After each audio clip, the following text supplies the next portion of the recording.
Hi, my name's Leo, and with the help of this amazing community and an awesome team here, I'm on a mission to rebuild and restore the 112-year-old classic sailing yacht Tally Ho.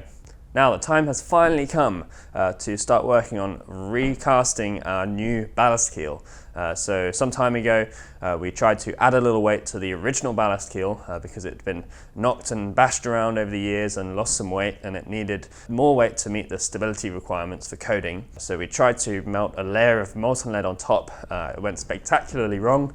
Blasted a hole through the old keel and spilt everywhere. So that was very exciting, but not something we wanted to repeat. And so after a lot of deliberation and weighing up pros and cons, we decided to completely melt down the original keel and recast it into a new keel. So having screwed up our first attempt at casting lead, I was very open to advice and ideas, and I was introduced to a guy who had actually made a career out of casting lead keels. I had a few phone conversations with him, and eventually he agreed to come up and actually help us with the keel casting, making the mold and pouring the lead, and also bring up some of his equipment. Some of his friends volunteered their time to drive the equipment up here so we could start the preparations before Doug, the keel maestro, actually arrived himself.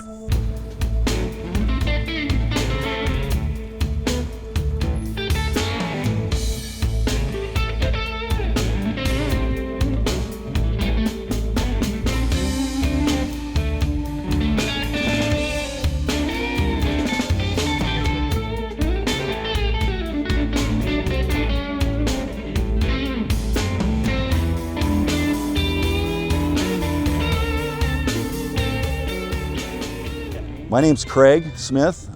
I have a small boat shop.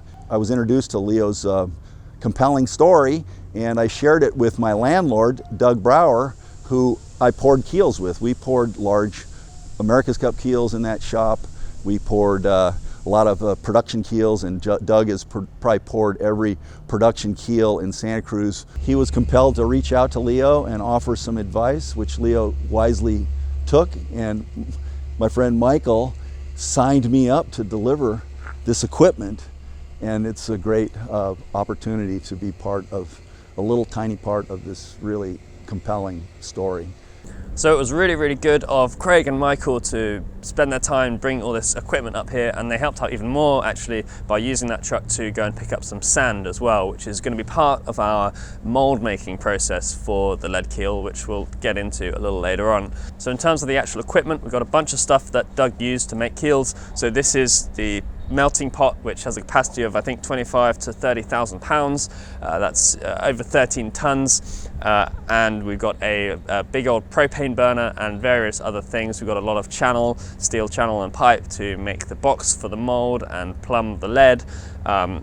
All this stuff though has been sitting outside for 10 years. It's all rusty, it all needs some work, so we've got to weld some steel legs onto the pot here. They've got to be really strong obviously, because they've got to hold all that weight. We've got to get the burner working and various other things. So I think Doug is going to be here pretty soon now, but we're going to get started getting this stuff prepared.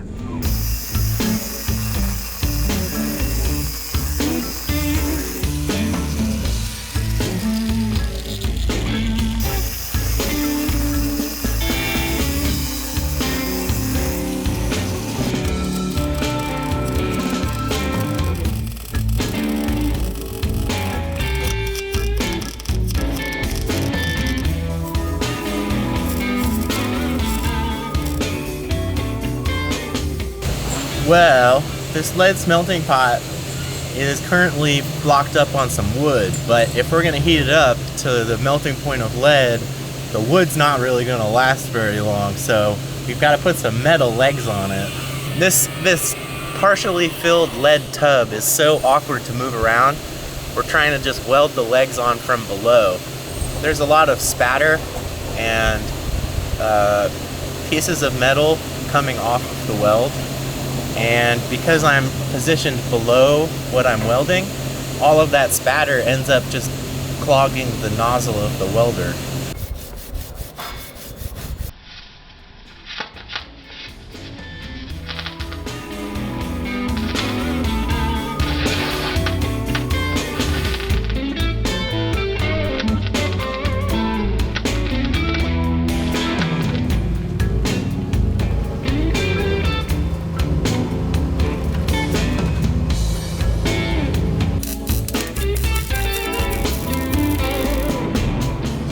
win any prizes, that's for sure.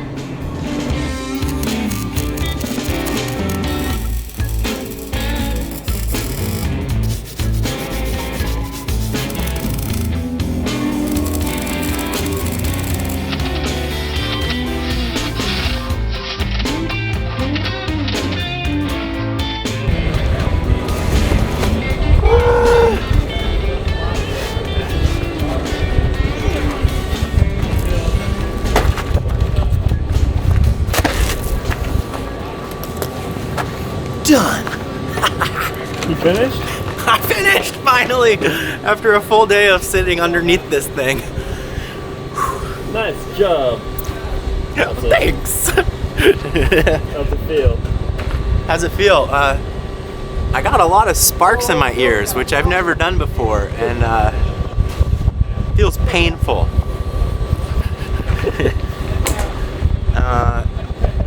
It's also a lot of fun though. Now, one of the many jobs we have to do in preparation for this keel pour is to re-fasten this lid to the pot with some wire so we can lift it up manually. It's pretty heavy. So this is just a really simple rigging job, and there's a little winch on the crane there which should lift this straight up.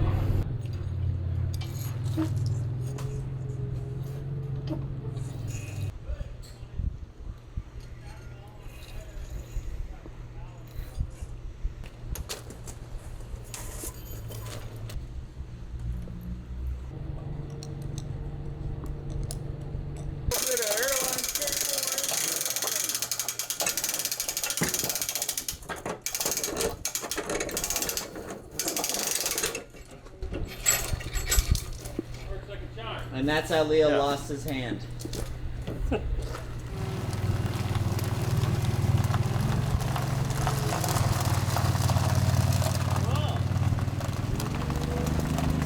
So Rowan has been doing an awesome job working on the lead pot, getting the legs welded on and so on. I'm about to start working on the burner. So this is a very sort of basic burner that was used with natural gas, and we don't have natural gas here, so we're going to be using propane tanks. So there's a bit of dodgy plumbing's got to happen to connect propane tanks to the burner, and then we're not exactly sure if it's going to work either because of the rates of flow of the propane and the tanks getting cold and so on. But the first thing is to just figure out a way to get them connected. Now, as usual these days, there's a lot of different stuff going on at the same time. So while this is happening, the guys are actually working on the deck structure, getting more coats of varnish on, and I've been working on the keel plug. That is part of the mold making process, but we're going to look into that in a lot more detail later on. Don't do that.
Okay, well, hi, I'm Doug Brower, sometimes known as a keel builder. That was a career for a long, long time.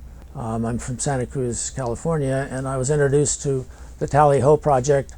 My first video was watching their attempt to add lead to the old keel, and I thought at the time I was watching it, maybe these guys could use the experience and hard-earned lessons of 35 years of keel building that's behind me. And So I've gotten together with Leo and his crew, and I'm just arrived here in Port Townsend, where we're going to set up and attempt, succeed in pouring a new keel for Tally Ho.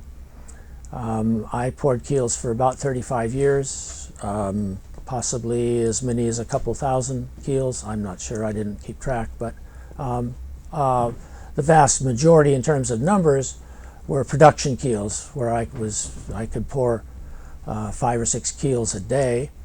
But what really kept me doing it, and what I really enjoyed, was one-off custom keels, particularly for some of the higher end maxi boats and America's Cup work were both challenging and very satisfying for me. But over those years, I learned a lot about what it takes to be successful and not have disasters when pouring lead. So hopefully I'll be able to bring that experience to this opportunity to work on an inspiring and very, very excellently executed project. So behind me here is the original lead pig that we made up in Squim for our first attempted keel pour. Obviously that went awry, but there's still quite a lot of lead inside this pot. So we want to get that out so we can put it into the bigger pot and make it part of the new keel. So we're using this opportunity to test our new burner, test the whole setup, and we're going to try and just melt the lead out of this pot into this bathtub. Now we're using a big propane tank to fuel this burner under the pig, and we're also using a shop vac as an air blower, so that is increasing the flow of the propane and adding oxygen to it. Now we really don't know exactly what's going to happen here.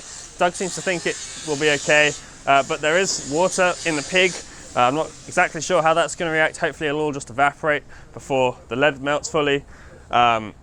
I have also heard some concerns about the lead at the very bottom melting first and expanding and having nowhere to go and the whole thing exploding. So hopefully that won't happen either. Doug's very familiar with this stuff and seems to think it should be fine. So that's reassuring, and hopefully he's right.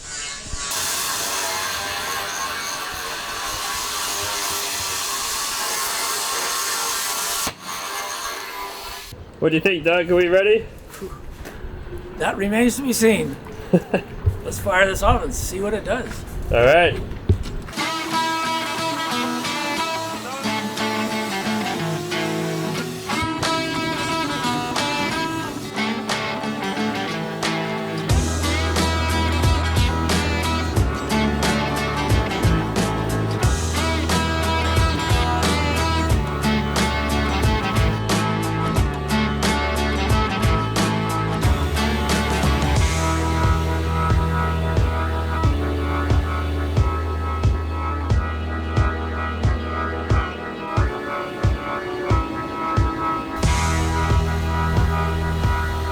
Well, the burner is still on behind me. It's about 5:15 in the afternoon now, and it is being pretty slow to melt the lead. I think because of the way we got the delivery system set up, the plumbing, the hose, there's some restriction on the flow of the propane, and so it's not as hot as we would like it, and it's not as hot as the gas supply which Doug is used to. We're also facing the issue of the propane tanks. As they release propane, they cool down, they get very cold. In some cases they can even ice up, and that slows down the delivery. So we've got 2 propane tanks, and we're switching from one to the other when one of them gets too cold. We've also got them fairly close to the actual flame, not too close. It looks kind of sketchy, but you can very easily put your hand on the propane tank, and it's not hot really at all to the touch. So it's just keeping them a little bit warmer, and that's helping them to hopefully release propane at a better rate.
Well, last night's test pour to get the lead out of the old pig and into the bathtub so we can move it around and get it into the new pot worked pretty well. I thought the lead flowed out of the pig and into the bathtub, which was the whole goal there.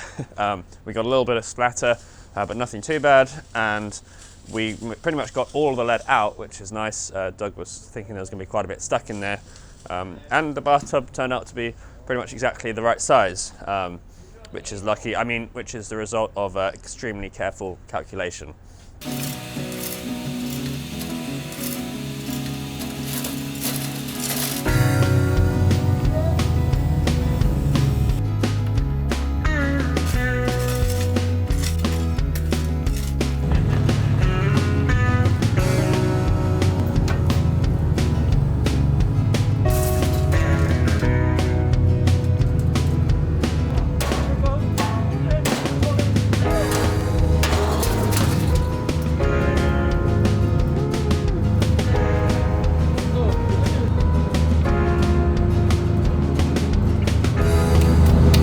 Yeah, I'm guessing a couple of percent. It's a little softer, but it's got some antimony, but it's not real high antimony. That's good. Yeah, this is what I was worried about.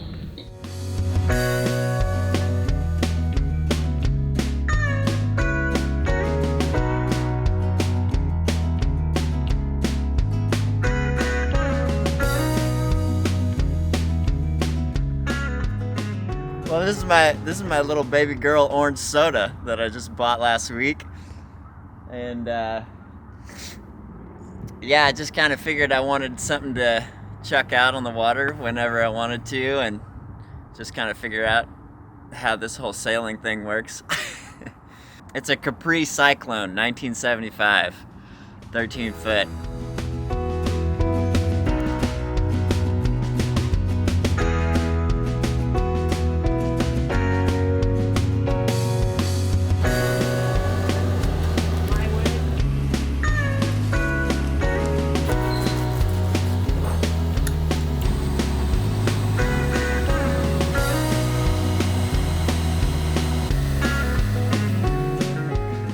So now, as you can see, we've got the big lead pot going. We've got the burner underneath it. We've got some insulation around it. All we're doing right now is just trying to melt the lead enough that we can actually operate the main valve inside the pot. Because at the moment it's there's lead in there and it's completely jammed with lead, which is normal, but it hasn't been used in 10 years or something. So we want to melt it all out, melt the lead that's in there enough that we can just make sure it works.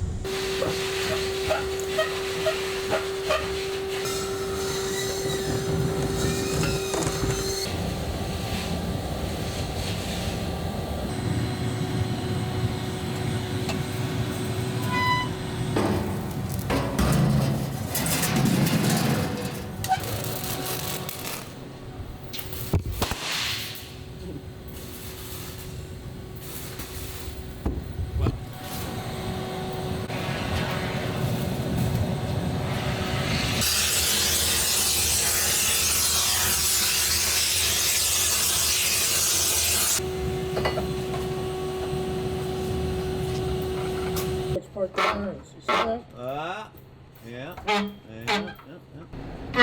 It actually may be frozen up in here. There it goes. Yeah, baby. Nice. Right on, right on. Cool. That's some cool beans.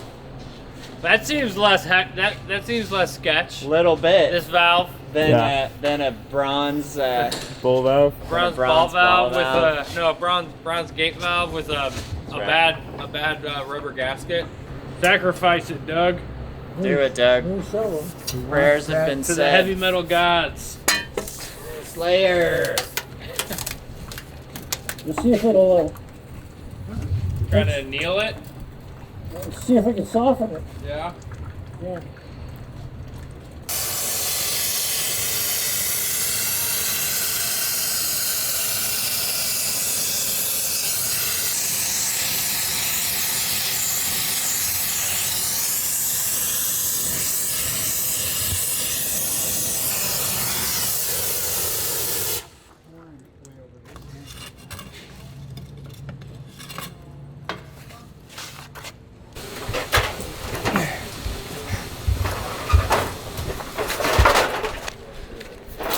Somebody's got to hold the camera, I guess. I mean, shit. Break the hole. Oh, this one's nice because it's got a handle. Oh, God. Uh-oh. There we go. Woo!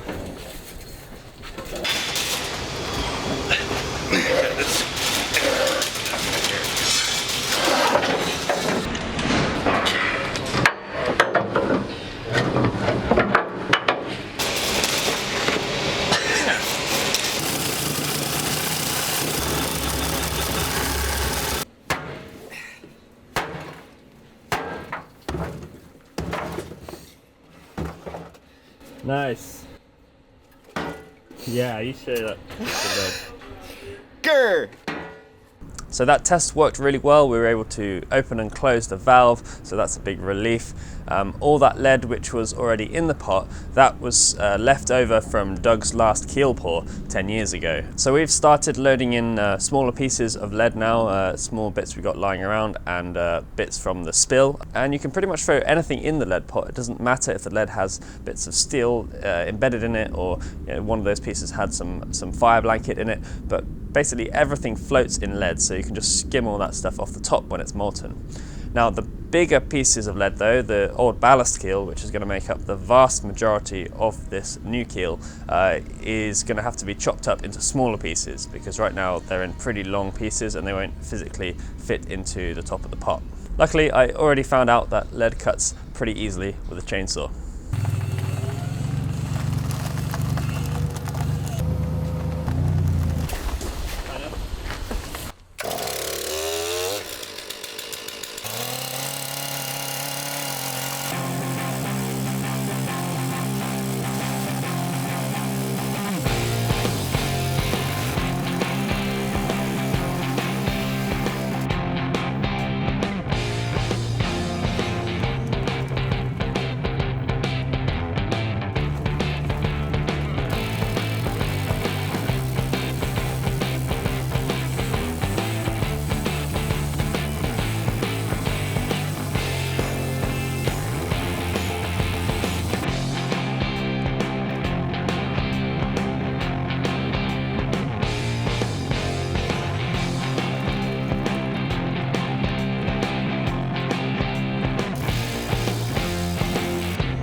Well, we're getting closer and closer.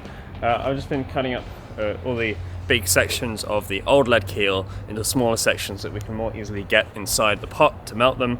And I think in cutting all that up, I've probably made about 100 pounds of lead chip sawdust or more. Now we caught all that in a tarp, so we're gonna just put that in a bucket and put it back in the pot with everything else.